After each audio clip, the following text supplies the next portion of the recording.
Testing. Okay, cool. All right. Hello, everyone. Welcome to my talk today. And yeah, so what my topic is about is optimizing, or is it on there? No? Yeah, so is it, should be on, right? But we're not seeing, oh, there we go. Thank you. Slideshow too, of course, yeah. Okay. Oh, okay, so my topic is about optimizing complex workflows with event-driven, multi-agentic approach. May I actually first ask you how many of you are already working with generative AI, let's say, right? Oh, so quite a few too, that's cool. Are you actually also implementing any agents at this point? How many of you are, maybe? Oh, great, yeah, Gilam. Yes, great, yeah. So as such, we know that agents is the newest, at least one of the newest thing in this very fascinating area, right? It's also full of excitement, but also uncertainties, as we all know, which is generative AI. So this is what I'm going to be talking about. It's a bit more of an exploratory topic because, first of all, to me, I think agents itself is, well, within like generative AI is somewhat new, and then there's also this multi-agentic behavior too is also very new. And then there aren't any like well-established, so to speak, like frameworks as well. So a lot of things are happening really fast. So this topic that I'm going to talk about is a bit more on the exploratory side of things. And so I welcome to anybody, I'd like to make it more interactive and also just to get feedback because I feel that it is important. I know I'm presenting, but then also at the same time, some of you are already working with it from many different industries. So I like to also get your input as well. So that's me. And then my name is Mary Grygleski. I'm currently Director of Emerging Technologies at Callibrity, which is a consulting firm that's based in Cincinnati, Ohio. But I'm from Chicago. So this is actually the agenda. So I'll just quickly go over some introductory materials, then I'll go straight into event-driven and AI, and then all of these other things. So, again, I'm at the consulting firm, but before this, I was about 6-7 years as a developer advocate. So I'm also very happy to be back at JFocus.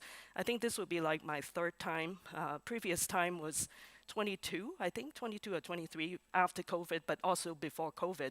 So very happy to be back. I always love coming to Stockholm, to Sweden too. It's one of my most favorite cities to visit. So, so I'm from Chicago. I'm also, these are the things, a picture is worth 1,000 words. I'm also a Java champion. It's still, even though I started working with consulting firm, but I'm still kind of, my heart is doing a lot of advocacy too. It seems like it's just in me. So I love it. I love also like user community. I run the Chicago Java users group, as well as I'm also organizing, helping the generative AI, Gen AI Collective, this new meetup group. I'm also like the organizer of the Chicago chapter. And so all of these things I'm working on, I'm always interested in emerging technologies. The previous times I came, I talked about reactive technologies and then also event streaming type of topic too. So that's me. And let me then make sure that I think maybe some of you too are new to generative AI. So bear with me. Maybe I'll just go really quickly of AI too, just to set the stage. So first of all, and yesterday too, I actually did a talk on, or actually a workshop on demystifying Gen AI. Maybe some of you came, I'm not sure, maybe. And so just maybe some repeating of materials, so bear with me. But I like to say that, AI, right? Everybody, especially I think for Java developers too, it seems like initially people seem to be resisting, and because we feel like we're Java developers, we know what to do, we know all the lower level implementations of things, we don't need AI to do this stuff. However, AI is really in every aspects of our lives, is really infusing into all fabrics of our lives. So it feels like, even if you're not actively building, you are already the consumer, like eating the cake.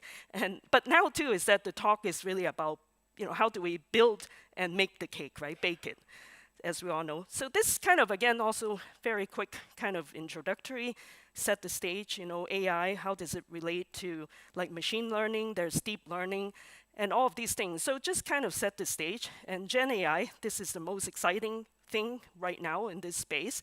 So as you can see, like the left side is more really plain, and the right side is a little bit more that mix in the natural language processing, the deep learning, all of these things. And of course, you look at it like an onion. AI is the all-encompassing thing, and then it kind of drilled down into machine learning, the training.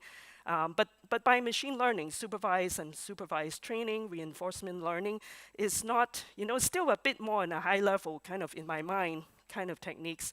But what really makes the magic is really the deep learning, the neural networks, as we all know, too. And then inside it is really, the really deep layer is really dealing with the language and working with NLP, which is interdisciplinary, studies of computer science and linguistics to help to solve problems and help with large language models, because large language models is there to process the inputs in the form of prompts, right? You need to prompt it too at this stage, as we have not reached AGI, which is artificial general intelligence, in which you still need to prompt. In my opinion, it's not really that. The AI isn't really that fancy because it still cannot reason things out. It still cannot think like we do. But I really don't. Kind of while I'm here, I'd like to say I don't really expect it to be reasoning things, because I think we are humans. We ought to stay in control of things. But we want to use AI to kind of benefit human beings, I think, to build things that are useful for us. We still need to be in control. Okay, so then the Gen AI era, as such, right, it came out in ChatGPT 3.5 that stunned the world. Essentially, too, it has the way to change how we already, creating, consuming all of the contents. And that's really disruptive kind of field. And again, I won't get into all the details, very fundamental. And what we work with as developers are working with all of the models. And these are like the most popular, among the most popular set of models that we are working with. And actually, DeepSeek, right, just came out, announced, the R1 model is really efficient and all of these things. So it's also on this slide now. I actually had to go and update too. And as we know too, the models themselves, they are, for a while too, we were like, when it first came out, it was text to text, all of these things. And then, of course, Stable Diffusion came out with text to image, image to text. And then now actually it's multimodal. And then we also need a lot of generative apps to make these models useful.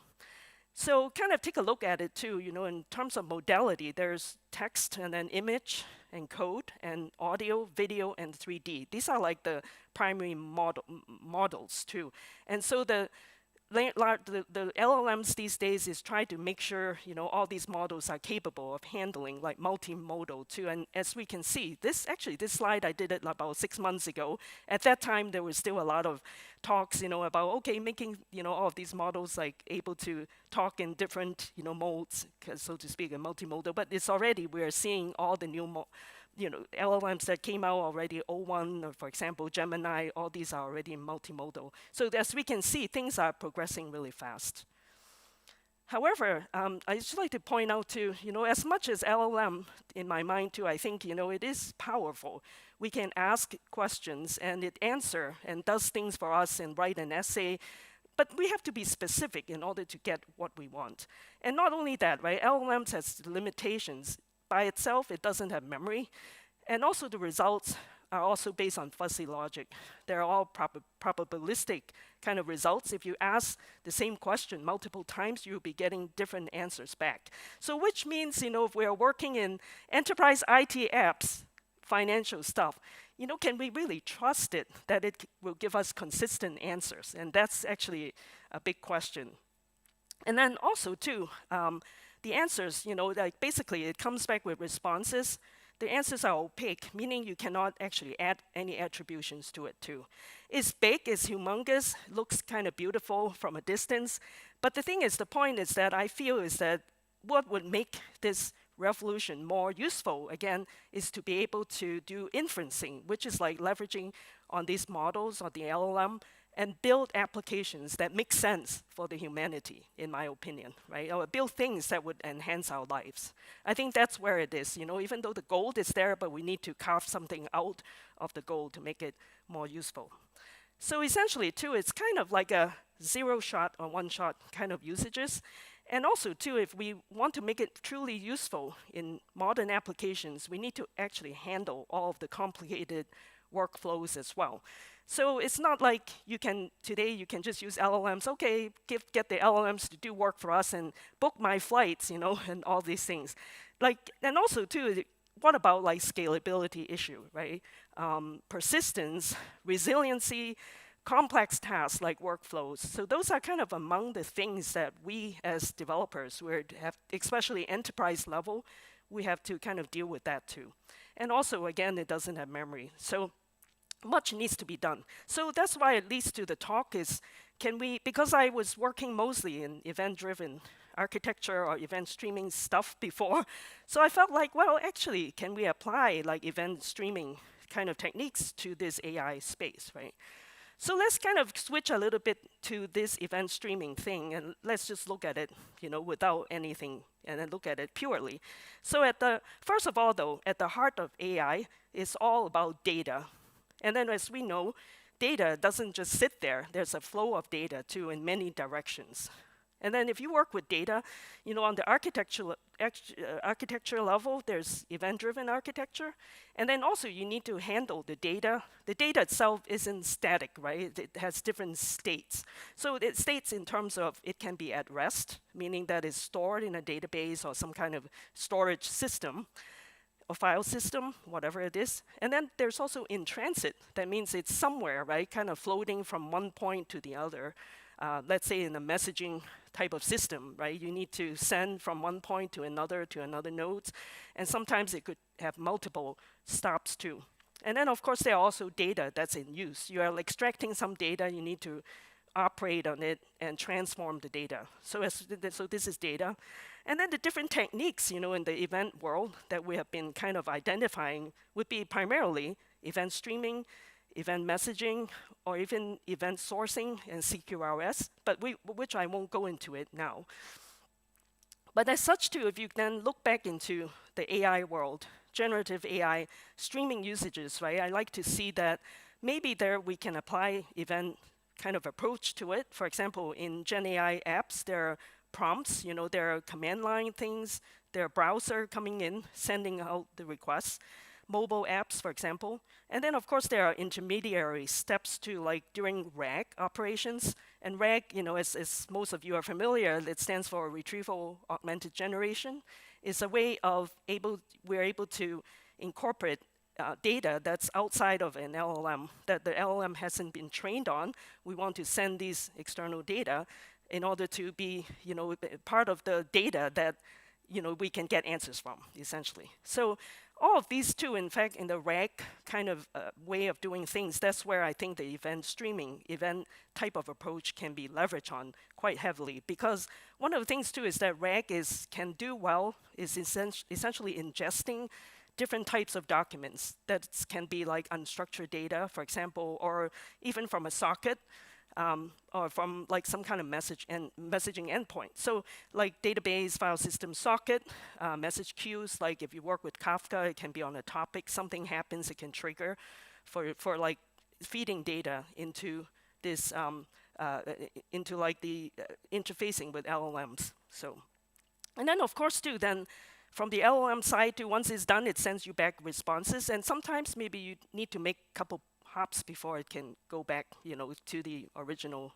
requester too, that type of stuff. So, okay, so now then kind of take a look, right, benefits of this event-driven approach, right? So as we can kind of understand, that the nature of data is very dynamic, right? Its flow patterns is very dynamic.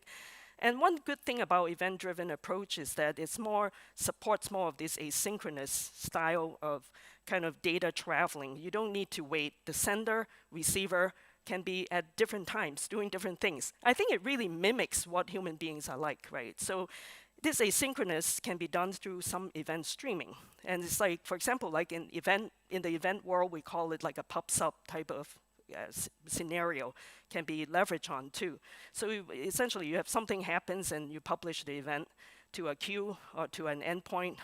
And then sometimes too with a broker in between, it actually will require the clients, if they're interested in the data, subscribe to the broker. And if there's data there, then data will be ready for them to fetch, or maybe sometimes you can have a push back to the client. So this kind of approach too essentially can enable scalability really well, because all of these components will have to become, you need to design it so then it's loosely coupled. You have different components responsible for different things. And then it really facilitates, right, integration of very diverse AI models and services. And in this case too, you could actually have, like you can build a system in which, we'll get into the agents part. The agent can be associated, I'm this agent, I'm doing something, and I'm only using certain model. And in that case, you can have multi-agents, each responsible for doing their thing, interacting with the model of their choice, whatever it is. And then essentially too, with this event-driven approach, you can actually help facilitate the integration a bit easier from a more scalability, flexibility type of aspect too. However, you have to be also aware with event-driven approach, as we all know, they are more difficult to debug. If you send a message, how do you track it? So you need to build in some kind of mechanism to also like figure out, right, how does the data travel from one point to the other. It's no longer like the old synchronous way in which, okay, it's sender, receiver, you can track it maybe even within the same JVM, but now it could be crossing different JVM boundary or different, system too, like over the network. So just be aware of that, debugging, tracking the flow of calls, all of these things. And also too, I think the observability side will need to have more work in order to be able to help with real production type of work. So now, let's take a look too into RAG, right? I've tried to understand, I mentioned briefly too. This one is just very basic too. RAG, retrieval augmented generation, essentially too integrates like two components of this, this model. One is the retrieval model, the other is generative model. So the idea, right, the RAG is that you want to be able to get data and their retrieval model, they're independent of the generative side. So that's that. And then essentially, to think of retrieval model is like a specialized librarian. So the librarian is there, I collect, all the data, again, could be from databases, from file systems, for a Kafka topic, from a socket, for example. And so it pulls relevant data from the database or from anything, right, from a corpus of documents too. And then essentially to what you pulled in, and then you do all the stuff you need to do. And then, of course, too, for RAG, too, there are also different level of complexity.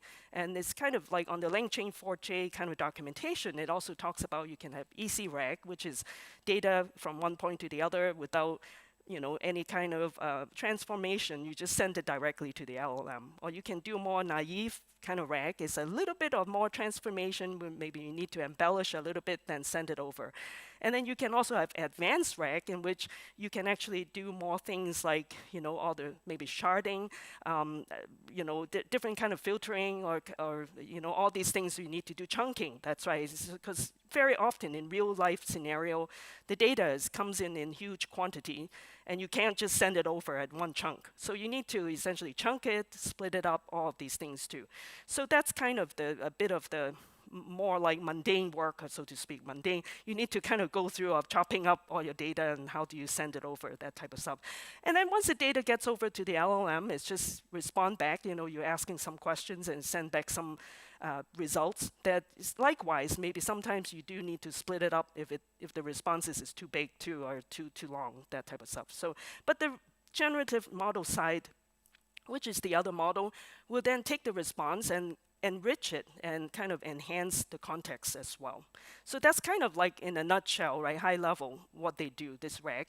So we can also kind of think of the RAG too, you can apply also like event type of approach to solving the problems there. Now, then we get more into agents and workflows.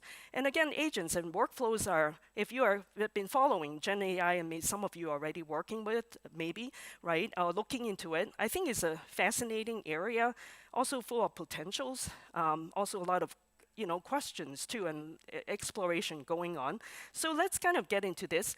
So some fundamentals too. First of all, I like to say, right, there's no one set way of how you should be using agents or on what level you're using it for. It can actually be used on many different levels and all of these things. And you can be, for example, let's take a look at their fundamentals first. So I kind of look up to just to make sure we understand. So agents essentially are not just for computing, we know, because we live our daily lives, right? Essentially, if you look at it, the definition from this dictionary, from Webster, Merriam-Webster, it says, one who is authorized to act for or in the place of another.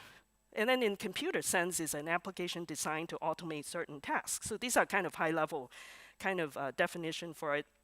So in the real life, for example, we need to buy insurance, so we're using an insurance agent to act on our behalf, doing all the things. So likewise, in computer sense, we're leveraging on agents to do certain things for us. And what is that thing, right? So that's the thing we need to kind of figure out, and also on what level. Now, the thing is there's also this agentic kind of description. So basically, too, agentic also then is referring to someone or something capable of achieving outcomes that are independently. So that's the key, right? It's functioning like an agent, or then kind of possessing that kind of ability, essentially having agency, able to do something on its own. So on a generative AI kind of context, it will mean an autonomous, it can do things without us telling it to too. So that's kind of the goal within the generative AI space. And essentially too, it also has a definition that says it's especially used with a type of artificial intelligence, and often is referring to AI agent, and that's what we're looking at. And it's designed to execute some complex task kind of autonomously, or with little human involvement. So that's kind of set the stage for us. So in terms of generative AI agents, right? Ideally, too, what it should be doing is basically it can orchestrate very complex workflows. Besides the fact that it can be doing single piece of task, you have many agents. The agents can be, let's say, take for example an IT, mimicking an IT project. Some of you maybe are in consulting firm. You have positions, a consultant as software engineer. You're doing a lot of development. And then you don't really get into the testing, because it also requires different set of setups, right? Doing all the testing, and folks are dealing with the data. How do you do it? So you can have agents that handle like a testing, QA type of thing. And then when it comes time to deliver and also testing, and you can have DevOps, agents doing DevOps type of stuff, setting up and doing CI/CD type of thing. But overall, though, you do need some kind of agents that could orchestrate the whole thing. So then, it's like an orchestra. You go listen to concert, big orchestra, everybody playing different instruments, but they all need to be playing in the right order, sequence, in their place, and then the music should come out beautiful. So that's the idea, right, conceptually. So essentially, too, can we actually kind of use agents on many different levels is what we're trying to tackle, the problem here. And then not only that, it should coordinate the activities of multiple agents too. So as you can see, the hierarchy can be quite complex in there, and it helps process logic and evaluate answers. So now, then let's get into the multi-agentic systems, right? Essentially, we want to have these multiple, different autonomous agents working together. And I think that's already repeating here. It's just kind of writing it out. Each agent specializes in different tasks. And two is that there are emergent intelligence from agent interactions too. So as we can see, right, it's just like human beings too. We're doing something, we want to divide up task into really manageable sizes, and then they be responsible by different agents targeting to do those things. And also then in generative AI kind of case too, then we kind of leveraging the strengths of these agents and work with different AI models according to its needs. And essentially too will help too. I think you want to maximize the efficiency in that sense.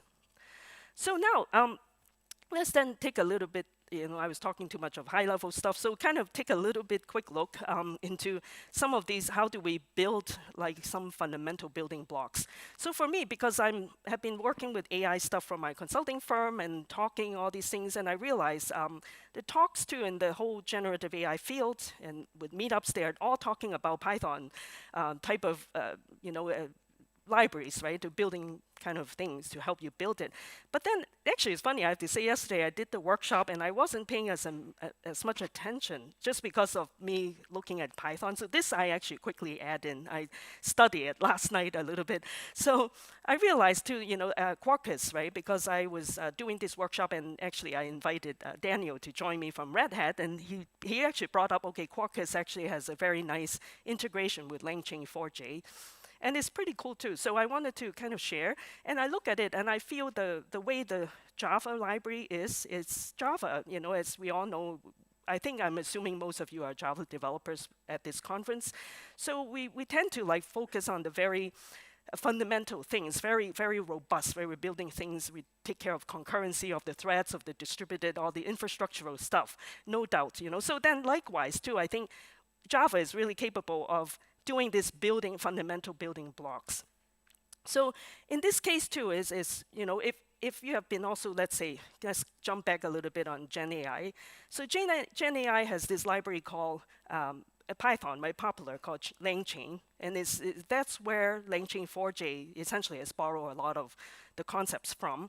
But the LangChain also that's why it's called LangChain, is because it has the concepts of chains. So, but the chains too that they have is a bit more rigid, right? So you're just saying that we're working with LLMs and we're doing something and they need to link up, the results, they need to link up from one thing to the other, kind of building chains. But the way the concept is a little bit more rigid. So therefore, LangChain 4J too has taken it more flexible, a bit more of a flexible approach, right? So essentially too, it has what is called, like, and fundamentally, it has an AI services, and it essentially has a declarative interface to any kind of desired API underneath, and it's via a proxy type of object too.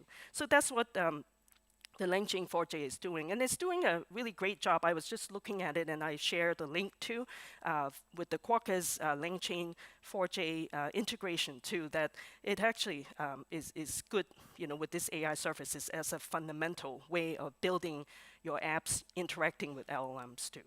So, okay. So there's also another thing I want to also point out too. Yeah, it's sort of like not like say directly event streaming, but the thing is though, I found it interesting is from Anthropic, because that's also recommended by LangChain 4J, is this multi-context protocol, MCP. So essentially, MCP is an open protocol that standardizes how applications provide context to LLMs too. So it's kind of like necessary too in this case that LangChain 4J is also like relying or kind of leveraging on this MCP protocol too. So it's essentially, I think any kind of things, right, it's always good to have some standards, so then you can also build your own MCP server as well in this case. So it's basically says it's a growing list of pre-built integrations that your LLM can directly plug into. And there's also actually a link to their site in which there are open source contributions. You can build your server that essentially helps to build your context, and you can contribute that back to that open source library as well. It's basically with this MCP protocol too. So I thought I'd share with you too. It may be become useful in your case as you're developing your particular server to handle Gen AI type of LLM interactions. So. Okay, so let me kind of switch back a little bit to the multi-agentic for Gen AI, and then combining this event-driven architecture. Let's back to here. So basically, too, I wanted to say, right, here, when we are kind of doing events, using events, we can actually use events to coordinate, right? When it comes back to any kind of things, Gen AI or not Gen AI. Essentially, too, you can use events to coordinate all of the agent activities too. So, we're leveraging then on event streams kind of powerful capability of having the asynchronous agent communications, which is very often too. Sometimes when we're doing things, but we also forget sometimes there are a lot of messaging data is traveling between the different nodes. So event streaming too, usually if you have certain libraries, it will help you to also kind of take care of all of these communication layer type of concern too. And then, of course, too, event-driven workflow, it will help you orchestrate like multi-step kind of generation as well. So some key components over here, I'm kind of like listing out. You can be using Event Bus to manage event streams, and then also API gateways to handle those external events. And then there's also the agents. It's basically the agents are the autonomous components with any specific capabilities too. And then again, I'd like to say, with this multi-agentic approach, you can have agents, because sometimes too there are certain LLMs that are good for certain things. Then you want to have certain agents written up and take care of only interacting with certain LLMs that's suited for that particular job. Let's say, right? So say for example, Codex, right? GitHub Copilot, kind of relies on Codex, that LLM. So you want, if anytime maybe you have some in your particular flow, you want to have the agent be able to generate some code, right? Let's say in your whole flow, and then you can have that particular agent interact with the Codex LLM, while the other LLMs could be handling different aspect of the whole job too. So that's kind of like the idea. So here too, just wanted to also kind of point out some different kinds of event types and agent types too in here. So here I kind of like have an example of like user requests is also an event type. So user comes in, initiating some generation, requests. Essentially, I ask a question. You kind of trigger user requests type, right, event type. And so then there are also then subtasks assigned. So some agent will be given that special subtask to handle it, for example. And then, okay, so all these things are happening. And then at the same time too, then you can have like result that's coming back from output from an agent or model. That's also another event that would trigger some action. And then also some final response. Then you want to complete your result and essentially send it back. Maybe that event will then trigger an action that will get send back the response back to the requester, things like that. So you can kind of leverage on agents to do different things. And of course, it can become quite complicated, but that's the idea, though. There's a lot of like separation of concerns, independent components, but managing it can also be tricky too, is what I can say. So, okay, and then there are also different types within Gen AI that get their coordinator that decomposes tasks and assigns to agents generator, produces content using AI models, and also there also can be like evaluator agents too that goes in and evaluate results too. Are they right? Things like that. Although the thing is though, if you think of an evaluator agents, I don't think right now can agents really evaluate an answer to be correct or not. I think that's still maybe waiting to be more development done on that level. And yeah, so that's the thing. Okay, so this one too, I just wanted to share because I found it interesting. It's an AutoGen, which is from Microsoft. It's an open source agentic library. It's just kind of showing you too, like some example agent chat. But as you can see too, the way things are going too, they are still under development, right? You have multi-agent in a conversations. Then you can also see that actually some of them too, you can have agents that are handling things, but right now, I think the way things are in real production is that there are still human in the loop type of thing. So if you kind of look into the example agent chat over here in the third one here, you can see that you're asking plot a chart of Meta and Tesla stock price change year to date, and then the agent will say execute the code, and then it kind of comes back error package is not installed, and then we'll come back with something like please first do something, but at some point too, maybe you need to have a human being in between to answer it or take calls too. And that's what I'm finding too. I actually lost my luggage when I was in, not lost, but I think they mistransferred or something, and when I was traveling back in October in UK something.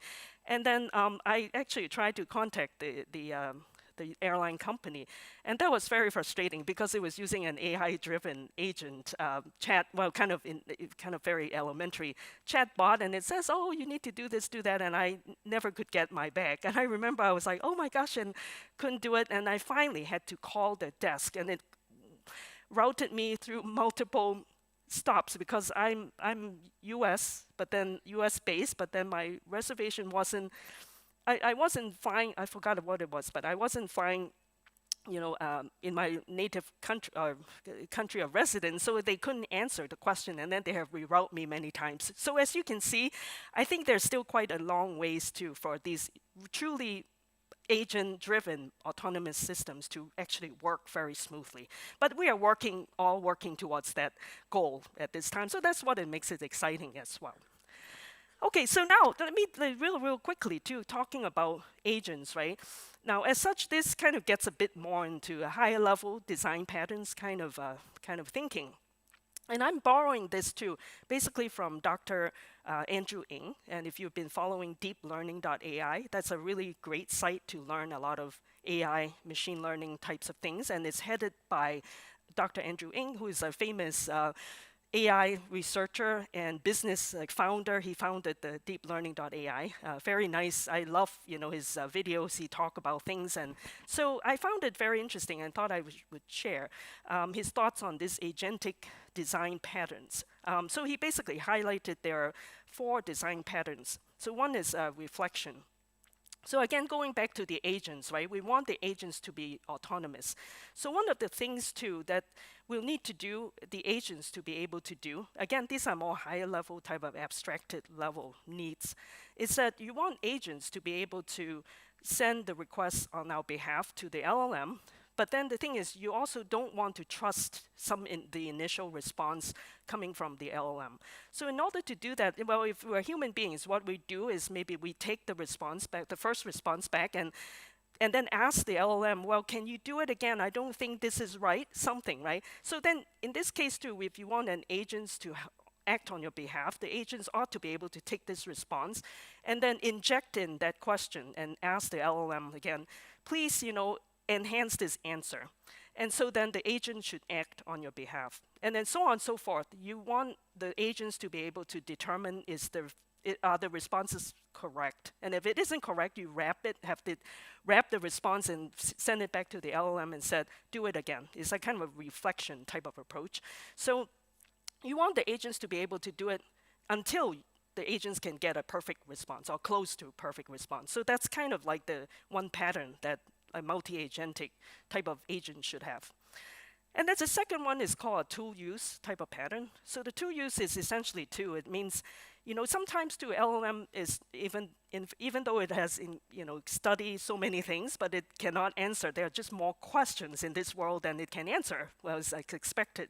So the thing is too, in this case, then you want an agent to be able to also be able to, kind of tell the LLM and says, go I need this I asked you a question. So if you don't have the answer, please look up Wikipedia.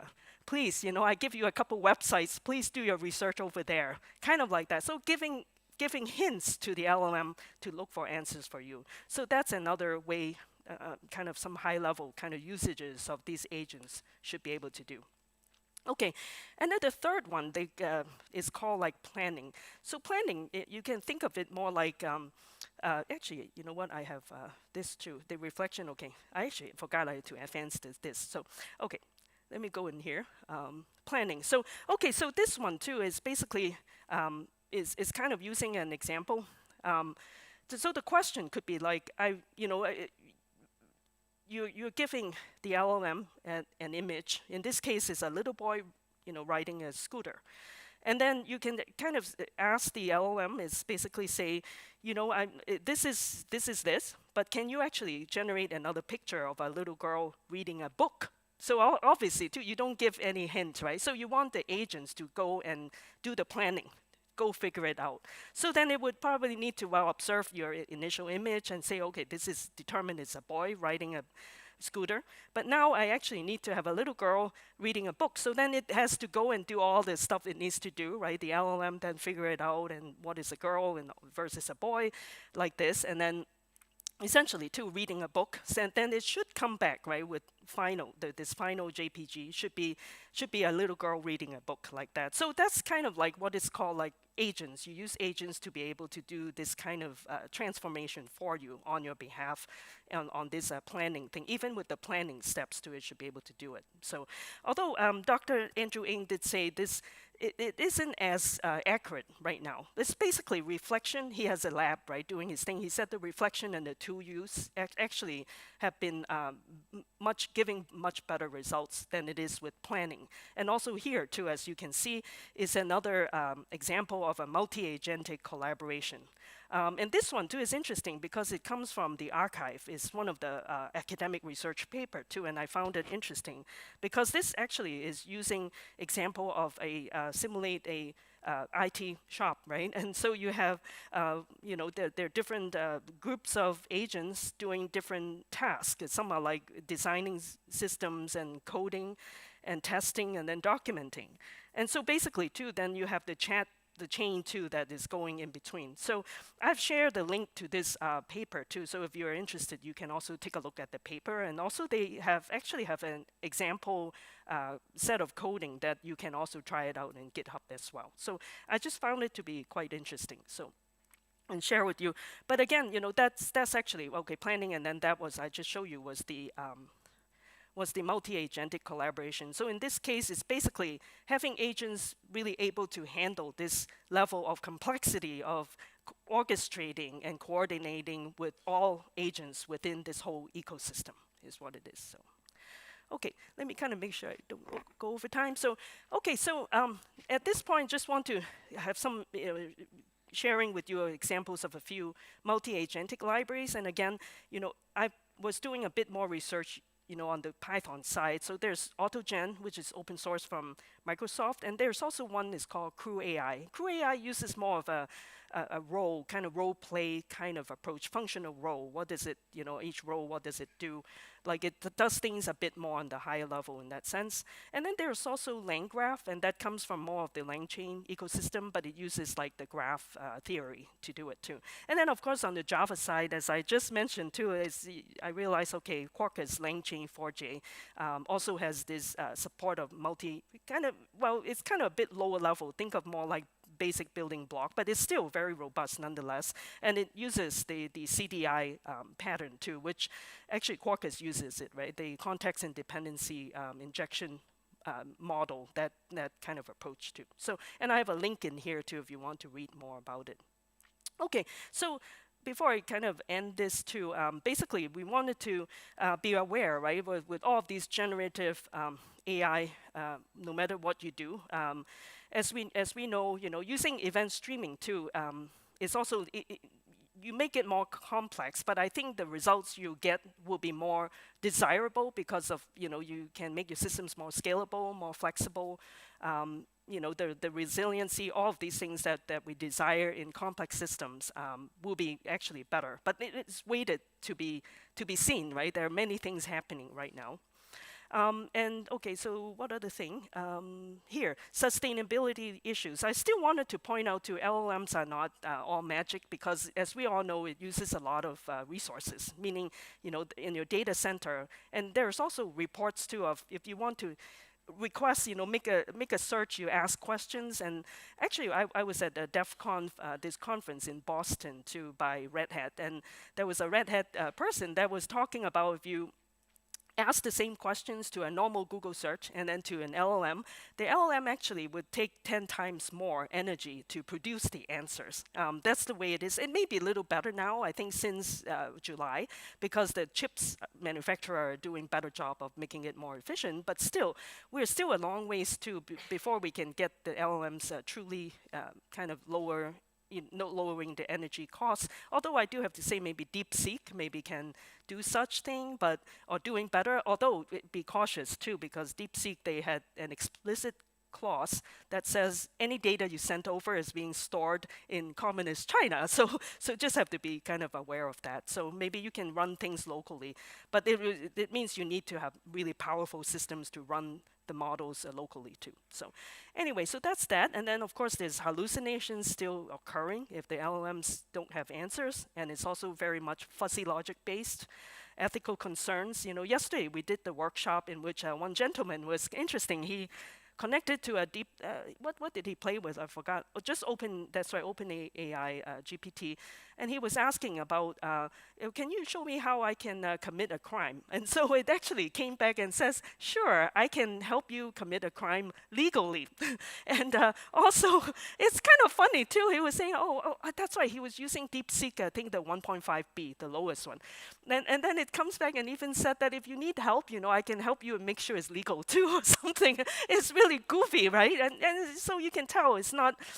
Right now, it's just not ready for prime time. So let alone we still need to build agents to do it. But we need to make sure, essentially, build guardrails as well. So maybe use an event approach, catching things along the way, right? Things like that.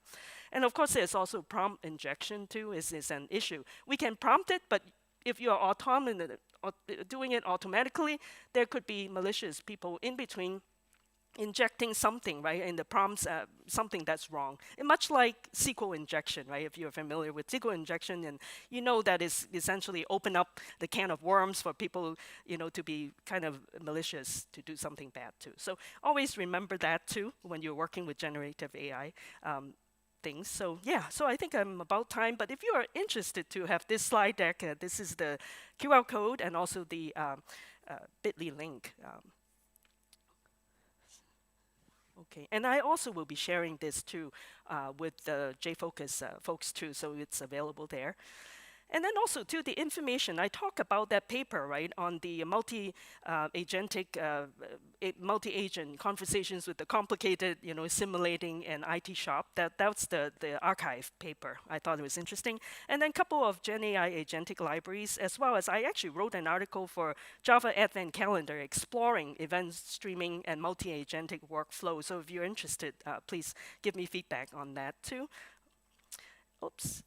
Wait, okay, so this is the paper. I don't know how I get into that. Sorry, let me, okay. Yeah, that's the paper on my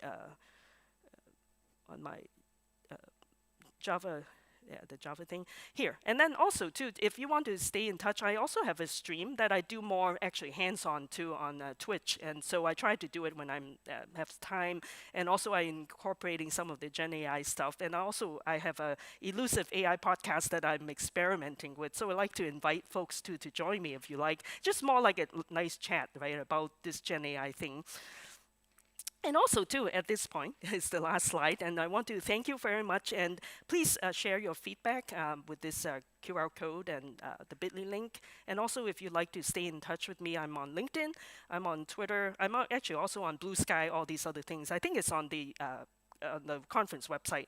And I also have a Discord server if you want to have more conversations. I like to invite you to have more conversations, too, about this. And the left side is all the tech communities that I'm involved with in Chicago. So yeah, so with that, I want to thank you very much, and please let me know what you think, and if you have thoughts, I invite you to continue the conversation. So thank you very much, and enjoy the rest of JFocus. Thank you. Yeah. Thank you. We have a few minutes for Sure, Q&A. for Q&A. Oh yeah, that's right, yeah. Questions? Yeah, if you have questions, please feel free to ask, or comments, or, kind of, can be telling me it's not good enough too, and no problem. Yeah. Yes. Sure. Maybe this question, anyone can look it up on the internet, of course, maybe. But I just wanted to know, this morning they demonstrated a cursor, where they also used agents to do stuff. Oh, okay. And I don't know, do you know which plugin or library is used for the agent part in cursor? In cursor, is it the IDE cursor? The IDE, right? It's like a complete service, I think, cursor, where they have tools. One of those tools is it's the IDE. agent. It's a product, Yeah, it's a the product, IDE, right? It's like a editor, right? Yeah. Yeah, yeah. Ah. Oh, okay. Oh, okay. Then.